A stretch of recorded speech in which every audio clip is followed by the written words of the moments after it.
नमस्ते दोस्तों, welcome back to a special session. आज का टॉपिक बहुत ही स्पेशल है, द मिलियनर्स माइंडसेट, और आप अपने पैसों को कैसे वाइजली इन्वेस्ट कर सकते हैं for long term growth and success. जितने भी सक्सेसफुल लोग आपने देखा है ना, उनमें एक कॉमन क्वालिटी होती है, वो अपने पैसों को काम पर लगाते हैं। आज की इस वीडियो में आपको स्टेप बाय स्टेप समझने की इन्वेस्टिंग कैसे काम करते हैं, आपको कैसे शुरू करना है और कौन सा ऑप्शन आपके लिए बेस्ट हो सकते हैं। इस वीडियो को पूरा देखें क्योंकि लास्ट में मैं आपको कुछ लाइफ टिप्स देने वाला हूं। सबसे पहली बात की जाए तो क्यों इन्वेस्टिंग इतनी ज़रूरी है। हम सब महसूस करते हैं कि चीज़ महंगी होती जा रही है।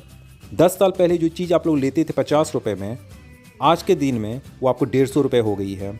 ये जो डिफरेंस होते हैं इसे ही कहते हैं इन्फ्लेशन। इन्फ्लेशन का मतलब है कि आपके पैसे की वैल्यू टाइम के साथ कम होती जा रही है।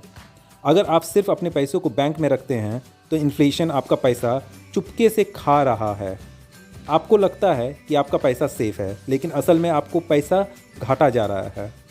ध्यान से देखिएगा दोस्तों, जो मैं बात बोल रहा हूँ उसको समझने की कोशिश कीजिए। तो अगर आपको फ्यूचर में फाइनेंशियली सिक्योर रहना है तो आपको इन्वेस्ट करना पड़ता है। एग्जाम्पल के तौर पे, अगर आप 1 लाख रुपए सिर्फ बैंक में रखते हैं और इन्फ्लेशन 6% पर 10 सालों बाद आपका 1 लाख की एक्चुअल बाइंग पावर 50,000 से भी कम हो जाएगी।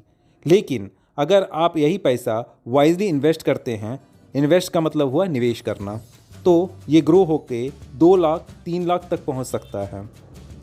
आप कमेंट सेक्शन में बताइए कि आपने अपने फ्यूचर के लिए कौन सी चीज़ के लिए सेव करना शुरू किया है, घर, एजुकेशन या रिटायरमेंट। चलिए अब बात करते हैं द पावर ऑफ कंपाउंडिंग के बारे में।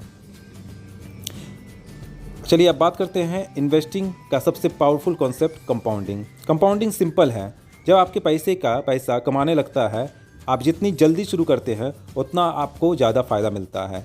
एक छोटा उदाहरण के तौर पर समझ लेते हैं कंपाउंडिंग होता क्या है। चलिए, अगर आप 25 साल की एज में 10,000 रुपये हर साल इन्वेस्ट करते हैं और आपको एवरेज 10% रिटर्न मिलता है, तो 60 साल की उम्र तक आपके पास करीब 30 लाख से ज़्यादा का फंड हो सकता है। लेकिन अगर आप इसी को 35 साल की एज में स्टार्ट करते हैं तो आपके पास सिर्फ 12 लाख के आसपास होगा। ये है कंपाउंडिंग का मैजिक। आप जितनी देर से शुरू करते हो उतना ज़्यादा पोटेंशियल लॉस होता है। इसलिए टाइम इज़ मनी, और आज के शुरू करना सबसे बेस्ट डिसीजन होगा। क्या आपको लगता है कि छोटी छोटी सेविंग का कोई फ़र्क नहीं पड़ता? ये गलत सोच है। छोटी अमाउंट का इम्पैक्ट भी बहुत बड़ा होता है जब टाइम के साथ कंपाउंड होता है। आप देखते हैं दोस्तों, आपने कितना समझा है। कमेंट करके बताओ, अगर आपका 10% एनुअल रिटर्न मिलता है तो 20 सालों में आपका 50,000 रुपये कितने हो जाएंगे। लेट्स सी कितना लोग सही सवाल का जवाब देते हैं। अब सवाल आता है कहाँ इन्वेस्ट करें। बहुत ऑप्शन हैं और हर एक का अपना रिस्क और रिवॉर्ड होता है। मैं आपको आज हर एक टाइप के बारे में डिटेल में समझाऊंगा और आपके लिए कौन सा बेस्ट है ये भी डिस्कस करेंगे। स्टॉक वो जगह है जहां आप किसी कंपनी का एक छोटा हिस्सा खरीदते हैं। जब कंपनी का बिजनेस ग्रो करता है, आपका पैसा भी ग्रो होता है। लेकिन स्टॉक मार्केट वोलेटाइल होता है, इसलिए लॉन्ग टर्म के लिए सोचना जरूरी है और शॉर्ट टर्म मूवमेंट से डरना नहीं चाहिए। आपको हर स्टॉक में इन्वेस्ट नहीं करना होता है। स्ट्रॉन्ग फंडामेंटल साउंड कंपनीज में इन्वेस्ट करना हमेशा सेफर होता है। दूसरा, म्यूचुअल फंड। म्यूचुअल फंड एक ग्रेट ऑप्शन है बिगिनर्स के लिए। यहाँ आप अपना पैसा एक फंड मैनेजर को देते हैं जो आपके लिए इन्वेस्ट करता है। म्यूचुअल फंड को डाइवर्सिफाई किया जाता है तो रिस्क भी मॉडरेट होता है।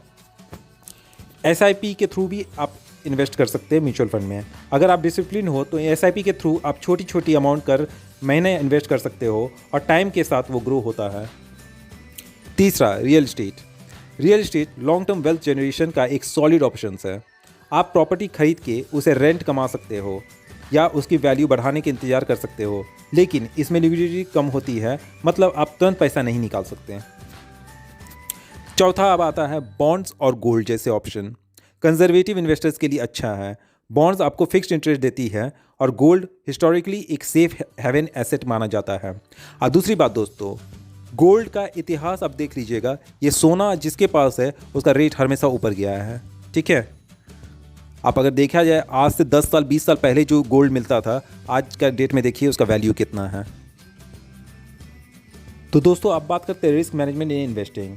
इन्वेस्टिंग में रिस्क होता है, लेकिन रिस्क को मैनेज कैसे करें ये सबसे इम्पोर्टेंट स्किल है। डाइवर्सिफिकेशन यानी अपने पैसे को अलग अलग जगह लगाना सबसे बेस्ट रिस्क मैनेजमेंट स्ट्रैटेजी होते हैं। Diversify your portfolio, stock, bond, real estate और म्यूचुअल फंड में थोड़ा थोड़ा पैसा इन्वेस्ट करो। दूसरा, रिस्क टॉलरेंस आइडेंटिफाई करो, समझो कि आप कितना रिस्क ले सकते हो और उसके अकॉर्डिंग इन्वेस्ट करो।